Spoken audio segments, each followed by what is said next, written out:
Dragi gălățeni, mă bucur nespus de mult să fiu astăzi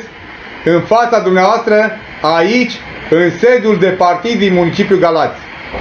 Chiar dacă aceasta se întâmplă prin mijloace electronice, mă bucur să apar în fața cele mai reputabile și redutabile organizații din istoria Partidului Umanist. Filială ce a dat oameni de seamă în administrația locală și județeană gălățeană, oameni de calibru în Parlamentul României, precum Eugen Durbacă, Pricu Roman, Bogdan Ciucă și mulți alții. Să știți că umaniștii s-au mândrit întotdeauna cu voi, pentru că întotdeauna ați avut rezultate bune în administrațiile locale, începând de la sate, comune, orașe, municipii și până la reședința de județ, municipiul Galați. Voi ați fost întotdeauna un reper pentru umaniștii din România, un model, și asta vă obligă pe voi cei ce astăzi v-ați angrenat în continuitatea activității umaniștilor în Galați să nu vă lăsați mai prejos. Să nu vă lăsați mai prejos decât înaintașii voștri. Să demonstrați că umaniștii în Galați sunt cei mai buni. Că umaniștii în Galați sunt cea mai bună alternativă la schimbarea puterii de acum, care a pierdut frâiele, s-a administrat urbea în folosul intereselor personale și de grup de interese, uitând să administreze pentru locuitorii cetății în folosul și satisfacția aproapelui lor. Și cred cu tărie, dragi gălățeni, că umaniștii pot face asta oriunde în România, pentru că avem cei mai profesioniști, corecți, luptători, oameni cu caractere desăvârșite, oameni cu demnitatea, onoarea și curajul necesar de a se bate pentru satisfacerea fiecărui interes al cetățeanului pe care îl reprezintă. Și acum, dragi colegi, vă rog să-mi spună cineva din sală, cine mai are un europarlamentar combativ de calibru doamnei Maria Grapini? Vicepreședinte PPUSL, fost ministru pentru IMM-uri, femeie de afaceri de succes în topuri internaționale și naționale,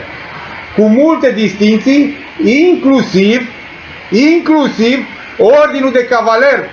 din partea președinției obținut în anul 2000,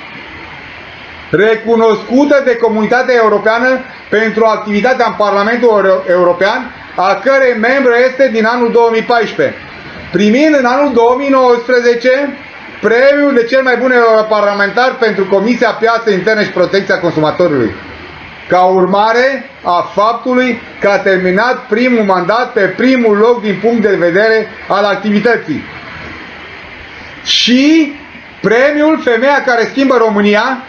din partea publicației Piața Financiară, iar ca urmare a unui sondaj public realizat de ziarul Bursa, în anul 2018, anul centenarului, Maria Grapini a ieșit detașat pe primul loc prin votul cetățenilor ca fiind europarlamentarul în care au cea mai mare încredere. Un europarlamentar care și în al doilea mandat, după 2 ani, Maria Grapini se plasează din nou pe locul întâi între cei 33 de europarlamentari români din punct de vedere a activității de legiferare, intervenții în plenul Parlamentului, scrisori adresate Comisiei Europene Apărarea Drepturilor Cetățenilor. Umanista noastră, cu care ne mândrim, activează, dragi umaniști,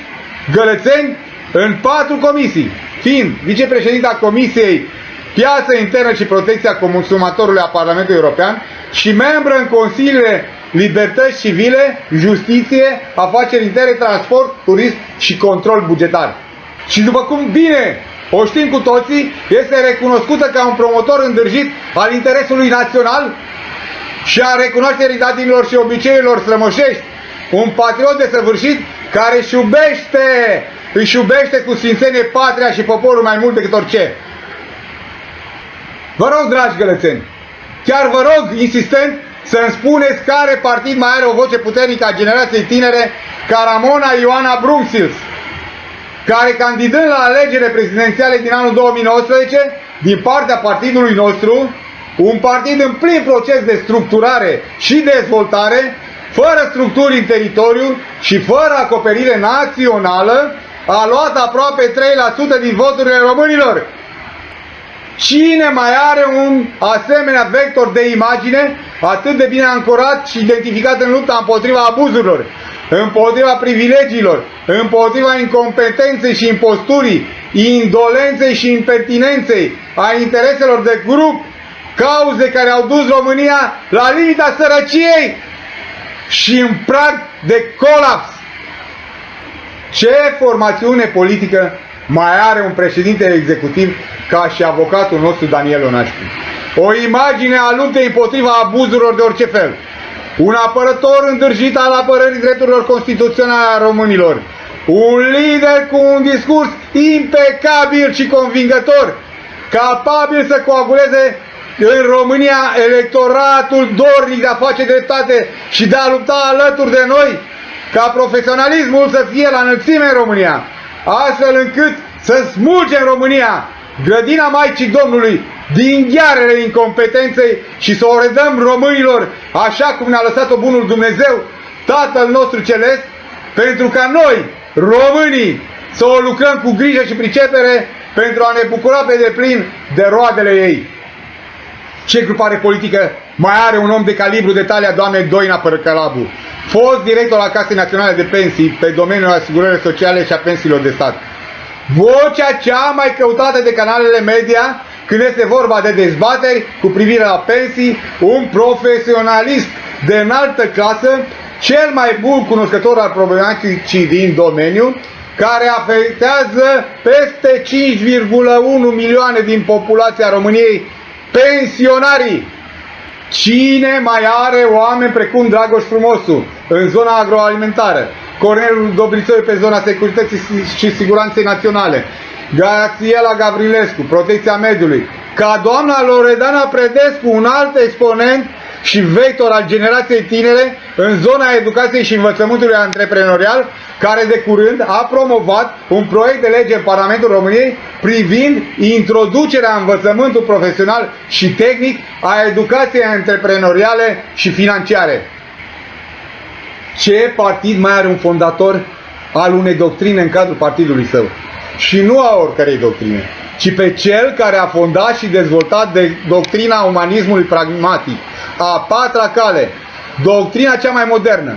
doctrina viitorului, care rezolvă și creează o societate echitabilă pentru fiecare membru al ei, indiferent de vocație, pregătire, ocupație, categorie socială și profesională.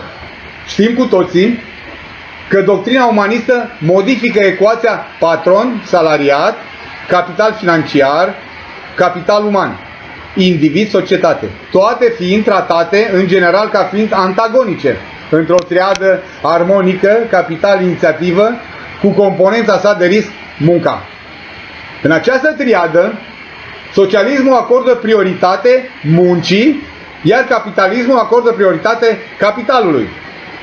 Umanismul nu acordă asemenea priorități și consideră că valoarea, în particular valoarea adăugată, izvorăște din ansamblul celor trei elemente și este maximizată prin armonizarea lor.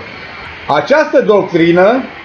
a umanismului pragmatic propune o construcție socială sănătoasă bazată pe clasa de mijloc, pe valorile familiei.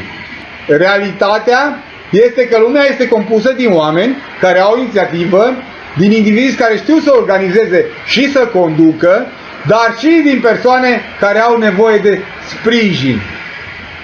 Într-un cuvânt, umanismul pragmatic refuză să privească societatea tăcută, dornică de schimbare, dar căreia nu îi se oferă accesul la politică, ca o masă amorfă,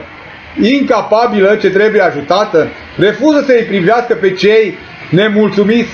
drept victime, care trebuie apărate și recompensate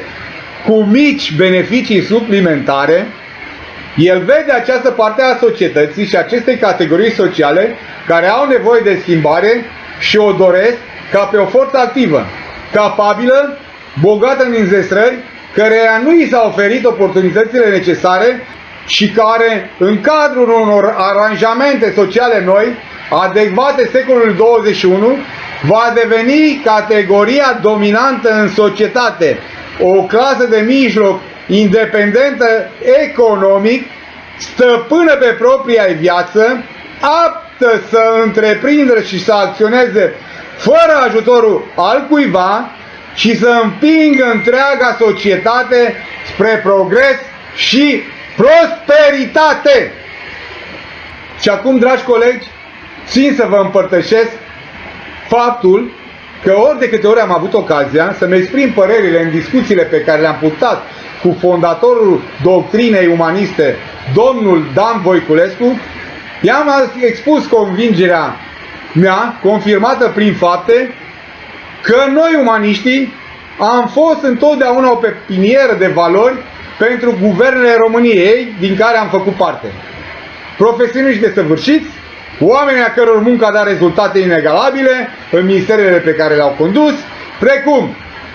Silvia Ciornei, ministrul IMM-urilor, Gheorghe Copos, vicepremier în domeniul mediului de afaceri și IMM-uri, Codru Sereș, ministrul economiei și comerțului, Bogdan Pascu, ministrul de stat pentru coordonarea activităților din domeniul mediului de afaceri și IMM-uri, Sorin Vicol, ministrul delegat pentru coordonarea activităților de control, Maria Grapini, ministrul turismului și IMM-urilor, Daniel Constantin, ministrul agriculturii, Sorin Câmpeanu, ministrul educației și premier interimar, Grațiela Gavrilescu, vicepremier și ministrul mediului, Sorin Patiș, ministrul comunicațiilor, Teodor Meleșcanu, prim-ministru, ministrul apărării, ministrul de externe, ministrul justiției interimar, director SIE și președintele Senatului, Corneliu Dobrițoiu, ministrul apărării naționale, Eduard Helvig, ministrul dezvoltării regionale și turismului, director SRI, Constantin Dudu Ionescu, ministrul apărării, Dan Ioan Popescu, ministrul economiei, Rodica Stănoiu, ministrul justiției, Cătălin Harnagea, director SIE, Irnel Popescu, președintele CNSAS, Doina Părcălabu, președintele Casei Naționale de Pensii Publice, Sabin Cutaș, europarlamentar, senator, deputat, Mircea Chelaru, șeful statului major general al Armatei Române și mulți alți secretari de stat, europarlamentari, senatori și deputați. Dragi gălăseni, vă rog să-mi permite să vin încă o dată și să vă rog să numiți un singur partid, doar un singur partid, care mai are asemenea repere și modele greu de egalat, cu probitate profesională și morală greu de atins ca și noi. Exemplele pot continua la nesfârșit și eu v-aș ocupa tot timpul ședinței de astăzi sau a celor ce vor urma în următoarele săptămâni pentru a termina exemplele de valori intrinsece ale colegilor noștri în fiecare domeniu. Toți, dar toți cei pe care vi-am prezentat sunt patrioți desăvârșiți, care își iubesc țara și poporul mai mult decât orice, care își găsesc resursele și priceperea în izvoarele trupului patriei noastre, România. Și acum, stimați camarazi, ați înțeles de ce ne invidiază lumea și ne pune fel și fel de etichete, pentru că ei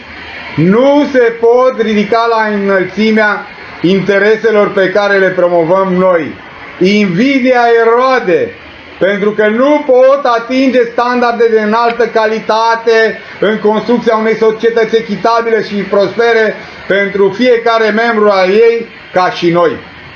Știind toate acestea, noi, ceilalți, cei din sală de aici și toți colegii de partid din țară și din diaspora, ce vor face când avem asemenea exemple și modele? Ne lăsăm mai prejos?